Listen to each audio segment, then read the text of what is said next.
किसको दिया गया है, हेटमायर को, और कंट्रोवर्शियल था, कल परसों हिंट भी दिया है, कंट्रोवर्शियल था जी, तो वो कह रहे हैं कि ये इस 2026 में जब इतनी टेक्नोलॉजी है तो ऐसे डिसीजंस कैसे दिए जा सकते हैं? दिए जा सकते हैं भी। आपने ऐसी देखी होगी, उसमें तो बहुत दूर दूर से गए दिए गए वहाँ पे। आपको अहमद भाई, आपको भी ऐसी लगा? जो भी चीज मैन हैंडल होती है उसमें गलती की गुंजाइश मौजूद होती है, और मैन मैंने हैंडल देखा तो नहीं होती है, ये सारी चीजें मैन हैंडल है ना। कैसे? बंदा बैठा है ना पीछे। ये जो मैंने पढ़ा है डीआरएस का सिस्टम, ये जो अंपायर्स कॉल है ना, that covers the margin. For example ball hit कर रही है और मान लिया आपकी मैंने बात मान ली, बॉल लगी है, एक्यूरेसी यहाँ तक है, ठीक है, बॉल कहाँ हिट हो रही है वो नहीं बता सकते। टेनिस में जब बॉल लाइन पे लगती है वो एक्यूरेसी है, वो कहाँ पे लग रही है उसको नहीं कर सकते। और आप कह रहे हैं कि जो इम्पैक्ट के बाद की जो आगे ट्रैजेक्टरी है वो खुद बंदा बना रहा है। मैं आप समझ नहीं रहे, ये बॉल लग गया, इसके बाद विकेट ने तक बॉल ने ट्रैवल करना है, उसको वो जो दिया हुआ है ना फॉर्मूला, उसके बाद जो बनाया हुआ है कि अच्छा ये यूं लग रही है, ये ऑफ स्पिन हो रही है, इतनी हो रही है, अब वो बंदा है जो उसके हिसाब से उसको वहां लेके जा रहा है। नहीं, ऐसा नहीं होता है अहमद भाई, ऐसा नहीं होता है अहमद भाई। अच्छा? ये हमें लोग बता देंगे, देखिएगा कमेंट्स के अंदर, वो मशीन ऑटोमेटिक मशीन है, वो खुद डिसाइड करती है ट्रैजेक्टरी बॉल की किधर जाएगी। मतलब लोगों को पता चले। दूसरा फिर ये हमारा तो क्रिकेट से यकीन नहीं उठ जाएगा अगर आप कह रहे हो कि यार ये भी होता है। मैंने क्या पहले कह रहे शादाब सेलेक्ट हो जाता है, फिर कहते हो ये भी मैनुअल होता है। अबे आप क्या पागल बैठे हैं? पहले 30% मैं नहीं खेल रहा यार सुन तो लो। होगी क्रिकेट के ऊपर, कल होने वाला है सेमीफाइनल। राशिद भाई, आप हंस के हर चीज को कंट्रोवर्शियल करते हो। बात होगी कल मैच की, कल खेला जाने वाला है आपकी दो फेवरेट टीम्स का match, south Africa versus New Zealand. New Zealand थोड़ा आगे पीछे होकर पहुंची है सेमीफाइनल में, साउथ अफ्रीका क्लियर कट पहुंची है सेमीफाइनल में। दोनों टीमों को अगर आउट ऑफ 10 रेटिंग देनी है कि करके लूंगा, साउथ अफ्रीका आउट ऑफ 10 कैसा क्रिकेट खेली है आमिर भाई through out the world cup? 9.5 के लिए। न्यूजीलैंड 8.5। अच्छा, बेहतर होता है। अच्छी क्रिकेट है। राशिद भाई, आप कितने नंबर देंगे? 9 नंबर साउथ अफ्रीका को एज अ मुल्क या as a cricket?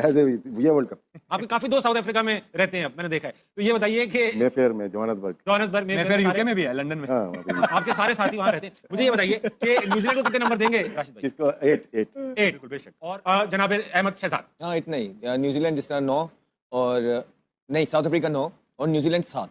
Specially last match में जो उनके कप्तान का डिसीजन था, फिलिप को जो 17वां ओवर कराना, जिसमें 22 हो गया, वो बड़ा मीडियोकर था, जिसकी वजह से वो हारे। उसके बाद जो खुद भी उसने ओवर किया, बड़ा गंदा ओवर किया। तो लास्ट अच्छा, मुझे बताइए, जो टॉप 4 टीमें पहुंची हैं सेमीफाइनल में, आप लोगों ने शो जब ये शुरू हुआ था, हमने आपसे प्रेडिक्शंस ली थी कौन कौन पहुंचेगा, उसमें पाकिस्तान के अलावा सबने पाकिस्तान, आप सबने कह दिया था, वो मोहब्बत में कहा था। जो पहुंची हैं वो ऑन मेरिट पहुंची हैं सारी।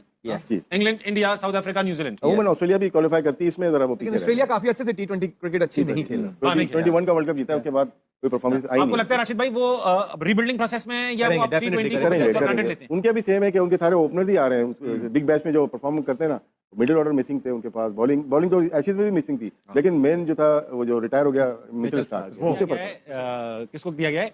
हेटमायर को, और कंट्रोवर्शियल था, कल परसों हिंट भी दिया है, कंट्रोवर्शियल था जी। तो वो कह रहे हैं कि ये इस 2026 में जब इतनी टेक्नोलॉजी है तो ऐसे डिसीजंस कैसे दिए जा सकते हैं? दिए जा सकते हैं भी। आपने ऐसी देखी होगी, उसमें तो बहुत दूर दूर से गए दिए गए वहाँ पे। हाँ, ये जो टेक्नोलॉजी है कोई 100% नहीं है इसमें। अच्छा, देखिए, एक अंपायर, आप अंपायर हो फॉर एग्जांपल, आप देख रहे हैं कि अल्ट्रा एज में एज आ रही है, स्पाइक आ रहा है, और विजुअली गैप आ रहा है, क्योंकि दोनों चीजें देखी जाती हैं। तो जब विजुअली गैप आ रहा है और उसमें स्पाइक आ रहा है, तो फिर स्पाइक प्रायोरिटी कैसे ले गया? देखिए, जो हम सोशल मीडिया पे तस्वीर देखते हैं, हो सकता है वो सही नहीं हो, फेक हो। आप मैच में जो देख रहे हैं ना, वो देखा करें कि उसमें क्या हुआ है। इसमें को मीटर में जो होता है ना, 3 पोजीशन होते हैं आउट होने के। एक होता है कि बिफोर, लगने से पहले भी साउंड आ सकती है उसकी, और एक लगने पे, और एक लगने के बाद। 3 चीजें हैं, पास्ट, प्रेजेंट एंड फ्यूचर। ये मीटर के ऊपर है, स्पाइक आती है इसके ऊपर। लेकिन मैं ऐसी की बात करूंगा, वो तो बहुत दूर दूर से जिसमें वो आ रही थी। इसका मतलब है इनकी टेक्नोलॉजी में फॉल्ट है बहुत बड़ा। जो भी चीज मैन हैंडल होती है उसमें गलती की गुंजाइश मौजूद होती है, और मैन हैंडल तो नहीं होती है। ये सारी चीजें मैन हैंडल है ना। कैसे भाई? बंदा बैठा ना पे लग रही है, वो तो आपने हाथ से किया हुआ है ना, वो तो हो सकता है टांग से भी वो है ना। सचिन तेंदुलकर का 11 के वर्ल्ड कप में कहने वाली बात है, मगर असली मैन हैंडल है। यानी आप ये कह रहे हो कि वो जो फॉर्मूले के ऊपर करते हैं, समझ गया, इंचेस के ऊपर फर्क पड़ जाता है। राशिद भाई, मेरी बात सुन, ये जो मैंने पढ़ा है डीआरएस का सिस्टम, ये जो अंपायर्स कॉल है ना, that covers the margin. For example, ball hit कर रही है और मान लिया आपकी मैंने बात मान ली, बॉल लगी है, एक्यूरेसी यहाँ तक है, ठीक है, बॉल कहाँ हिट हो रही है वो नहीं बता सकते। टेनिस में जब बॉल लाइन पे लगती है वो एक्यूरेसी है, वो कहाँ पे लग रही है उसको नहीं कर सकते। और आप कह रहे हैं कि जो इम्पैक्ट के बाद की जो आगे ट्रैजेक्टरी है वो खुद बंदा बना रहा है कि बॉल इधर है, कंप्यूटर में फॉर्मूला फिट होगा कि बॉल इधर है तो इधर जाएगी, यही फॉर्मूला फिट होगा ना। मैन हैंडल कैसे? वही तो बना रहा है, हाथ ही तो कर रहे हैं आप। मैं 2 इंच इधर कर दूं? देख, समझ नहीं रहे। नहीं, इधर देखें ना, मैं आप समझ नहीं रहे। ये बॉल लग गया, इसके बाद विकेट ने तक बॉल ने ट्रैवल करना है, उसको वो जो दिया हुआ है ना फॉर्मूला, उसके बाद जो बनाया हुआ है कि अच्छा ये यूं लग रही है, ये ऑफ स्पिन हो रही है, इतनी हो रही है, अब वो बंदा है जो उसके हिसाब से उसको वहां लेके जा रहा है। नहीं, ऐसा नहीं होता है अहमद भाई, ऐसा नहीं होता है अहमद भाई। अच्छा? ये हमें लोग बता देंगे, देखिएगा कमेंट्स के अंदर, वो मशीन ऑटोमेटिक मशीन है, वो खुद डिसाइड करती है ट्रैजेक्टरी बॉल किधर जाएगी। मैन हैंडल है ये सारी चीज। अगर इतना ऑटोमेटेड है, अगर इतना बना हुआ है, लेकिन बंदा उसमें इनपुट नहीं डालता, वो मशीन ही उसके अंदर इनपुट डालती है। नहीं, ये तो आपको बंदा बैठा होता है उसमें, जब उसका दिल करेगा ना वो इनपुट डाल देगा। और दूसरा, अगर इतना ही अहमद भाई ये बातें कहने वाले, आप ये इसकी ऑथेंटिक रिपोर्ट कहां से आएगी? बटलर टीवी पे बैठे ना, बटलर, मैक्सवेल, या जितने भी ये तमाम प्लेयर हैं जिन्होंने इसके अगेंस्ट बात की है, वो क्यों की? DRS in Formula 1 is manually operated by the driver. तो फार्मूला 1 में होता है, वो फार्मूला 1 में उसका रीजन भी है, लेकिन क्रिकेट में डीआरएस आपने जो प्लेयर्स हैं, करंट प्लेयर्स हैं दुनिया भर के, उनके बयान सुने इसके बारे में? लेकिन फार्मूला लेकिन कोई ऑथेंटिक चीज नहीं है। देखें डे 1 पे चेंज होता है, आपका फार्मूला चेंज होते हैं, उसकी बाउंस अलग होता है। Yeah. See, in cricket, the decision review system is a hybrid technology assisted process that requires manual human input to function. ठीक, मैनुअल इनपुट टू फंक्शन। देखिए 5 दिन का मैच है, इनपुट टू 5 दिन के मैच में बाउंस डिफरेंट होता है, वो मैनुअली चेंज करते हैं। तो रियल वो चेंज करते हैं क्या? बाउंस के वो इनपुट डाल देते हैं। जो चेंज कर रहा है वो रियल टाइम पे भी चेंज कर सकता है। उसकी हिट क्या कर रही है, वो क्यों करेगा? मर्जी उसकी, यही तो आईसीसी के लोग बैठे होते हैं, यही तो हाथ में रखी हुई, आईसीसी ने तो हाथ में रखा हुआ है ना। तो आप ये कह रहे हो कि ये क्रिकेट सब एंटरटेनमेंट है, जब नहीं, क्यों कर गलती है, ये क्लॉज ऐसा है जिसमें गलती है। पहले 70% बेईमानी होती थी, अब 90% बेहतर हो गए। 10% मार्जिन आपके पास है आईसीसी के पास। सही कह रहे हैं ना, ये बिल्कुल सही कह रहे हैं। The technical team operators working behind the scenes manually select the frames to determine the exact point of impact or edge. तो वो मैनुअली हो रहा है। नहीं, वो तो डिटरमाइन करते हैं ना। तो वही कर रहा है ना, सारा वही सेट कर रहा है ना। इम्पैक्ट वही कर रहा है, इम्पैक्ट भी वही कर रहा है ना। मैं इसलिए इस पे बहस कर रहा हूं, देखिए बताऊं क्यों, लोगों को पता चले। दूसरा, फिर ये हमारा तो क्रिकेट से यकीन नहीं उठ जाएगा अगर आप कह रहे हो कि यार ये भी होता है। मैंने क्या कहा, पहले कह रहे शदाब सेलेक्ट जाता है, फिर कहते हो ये भी मैनुअल होता है। अबे आप क्या पागल बैठे हैं? पहले 30% नहीं खेला यार, यार सुन तो लो, 30% गलत डिसीजन होते थे, अब 10% हो गए, बेहतरी आई है। लेकिन ये क्रंच मैच था, इसके ऊपर रिव्यू के ऊपर रिव्यू होना चाहिए। अब रिव्यू के ऊपर रिव्यू कैसे होगा यार? हिटमायर अगर आउट नहीं होता, गेम का वही चेंज हो जाती, 220-30 होना था। तो ये सर हर दफा नहीं होता, कुछ ऐसे मोमेंट्स होते हैं जब लग रहा हो वो अपनी तरफ जा सकते हैं, और आप कह रहे हो जिस तरह आप कह रहे हो उस तरह लग रहा है कि गए भी हैं। आप देखें सईद अजमल का वो जो आउट था, एक मैच सईद भाई ने दूसरा किया था, वो ब्रेक दिखा दिया था। 2020 के एसिड का टेस्ट हेडिंग ले, ठीक है, लास्ट विकेट है और बैटिंग कर रहा था बैंक स्ट्रोक, उसने स्वीप मारी है, प्लम्प लेग 4 हो गया वो। अब उनके पास रिव्यू नहीं था, अंपायर को पता था कि रिव्यू नहीं है इसके पास, तो वो आउट नहीं था, प्लम्प आउट। तो हाथ में है अंपायर के भी और डीआरएस फॉर अंपायर के हाथ में तो था, हमेशा से था। जी ये तो डीआरएस लाए इसलिए यार, आप हंसो नहीं, डिसीजन डीआरएस लाए इसलिए थे कि जो है वो ये नाउ अंपायर के हाथ में ना रहे। आपको अंपायर तो नहीं बनना? नहीं, मुझे अंपायर नहीं बनना, लेकिन मैं तो एज अ क्रिकेट फैन सोच रहा हूं कि आप लोग कैसी बातें कर रहे हैं। सही बात कर रहे हैं, तीनों सही है। इवन जो स्नीको है, आप देखें कि अक्सर बॉल वहां से गुजर रहा होता है, स्नीको में किस तरह वो स्पाइक आ जाता है। मैं टायर की बात ये तो हो रही है ना इसी की। खाली इस दफा नहीं हुआ, पिछली दफा भी या जो और भी मैचेस हैं, आप देखिए इतना फासला होता है, फिर स्नीको कैसे स्पाइक लेता है? भाई अभी एशेज में जब हुआ था ना, तो ऑस्ट्रेलियन प्लेयर ने कहा था कि हमारा ट्रस्ट इससे उठ चुका है, ये नहीं है।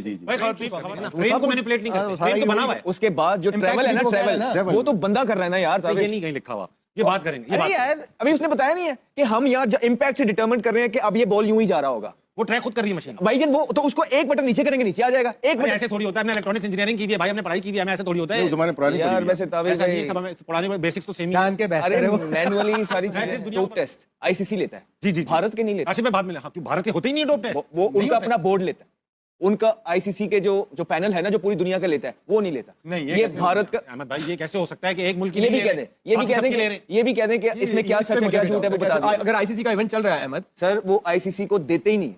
वो कैसे उनकी अब वो कहते हैं कि हमारा अपना क्रिकेट बोर्ड है, वो डिटरमिन करेगा कि हमारे प्लेयर्स के डोप टेस्ट हम खुद लेते हैं। ये तो अगेंस्ट द रूल हो सकता है, ये तो अगेंस्ट द रूल है। मैं तो रूल ही नहीं हुआ। ये है 2003 के वर्ल्ड कप में मुझे और सईद अनवर को बुलाया गया था, साइड पे बुला लिया आपको, अपना अपना डोप टेस्ट हुआ था, बच गए थे।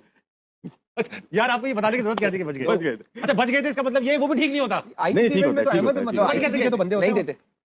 वो जो इंडियंस हैं उन्होंने बोला हुआ है कि जो डोप टेस्ट होगा, we don't trust any technology outside, हमारे पास अच्छी टेक्नोलॉजी है, अपने प्लेयर्स का हम खुद ही डोप टेस्ट करेंगे। ये बात भी आवाम सुन रही है, कल हमें बताएगी सच है कि नहीं है। बड़ी खबर है यार, ये तो बिल्कुल।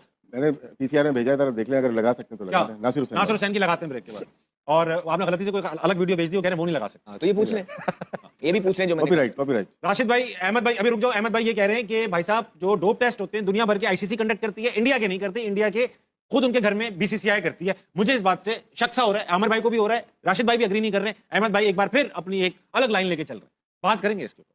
वक्त है, सनसनीखेज इंकशाफात हो रहे थे कि डीआरएस सिस्टम भी मैनुअली मैनिपुलेट किया जा सकता है। अहमद भाई ने कहा इंडिया का डोप टेस्ट भी आईसीसी नहीं लेती, बीसीसीआई लेती है। इन सबको देखने के लिए खास नजर चाहिए। कैसी नजर चाहिए, आइए देख। इसकी मेरे पास वीडियो भी है, वीडियो भी आपके पास, लेकिन चलेगी सिर्फ तस्वीर। इसका मतलब ये होगा हिट मार आउट नहीं था। ये हो सकता है मैनिपुलेट किया जाए, हो सकता है सचिन तेंदुलकर उस दिन आउट थे, ये हो सकता है। राशिद भाई सेमीफाइनल में आपने बात ठीक की, मैं माजरत खवाऊं, लेकिन ये जो बीसीसीआई के मैं देखता हूं, ये भी देखूंगा मैं, बाद में देखूंगा मैं, बाद में देखूंगा। ऑडियंस हजारों लाखों लोग बैठे होते हैं। आमिर भाई आपने तो बड़े क्रिटिकल मैचेस में शोर सुना हुआ है, इंडिया के एशिया कप में, फिर चैंपियंस ट्रॉफी में शोर, तो इसमें आप लोग ये फोकस कैसे करते हैं? अच्छा, मुझे कभी कोई बड़ा मैच हो या प्रेशर वाला हो, तो आप जब तक ग्राउंड के अंदर नहीं ना गए तो शायद वो बटरफ्लाई होते हैं आपके दिल में, पेट में, कैसे लगता है यार क्या होगा क्या नहीं होगा। लेकिन जब जैसे लिए बचपन से कंपेटिटिव क्रिकेट खेली, अंडर 19 से स्टार्ट किया हुआ पाकिस्तान ने, तो शॉट मारी शिखर धवन ने कहीं को, शायद वो कवर डीप पे गई। अब मैं वापस अपनी जगह पे जा रहा था पॉइंट पे ना, चलते चलते वो थ्रो गलत कर दी, शायद हसन अली था, कौन था वो, सैफी से पकड़ी नहीं कि वो मेरे पास आ गई और मेरा मुंह उस तरफ था। अब चीखें पड़ने लग गई ना कि आवाज तो आ ही नहीं रही थी, तो मैंने देखा ये किसको पड़ रही है, तो वो मुझे ही पड़ी थी, तो बॉल मेरे साथ से गुजर रहा। अब इवेंचुअली गलती तो मेरी है कि जब तक बॉल फिनिश ना इंसान के ग्लव्स में हो जाए, तो अब गलती मेरी है, लेकिन गलती उनकी भी है कि सीधा बॉल है विकेट कीपर के हाथ में भी दे देना तू। खैर वो ना 2-3 रन हो गए और वो वहां, और फिर अवाम का प्रेशर, अवाम का क्राउड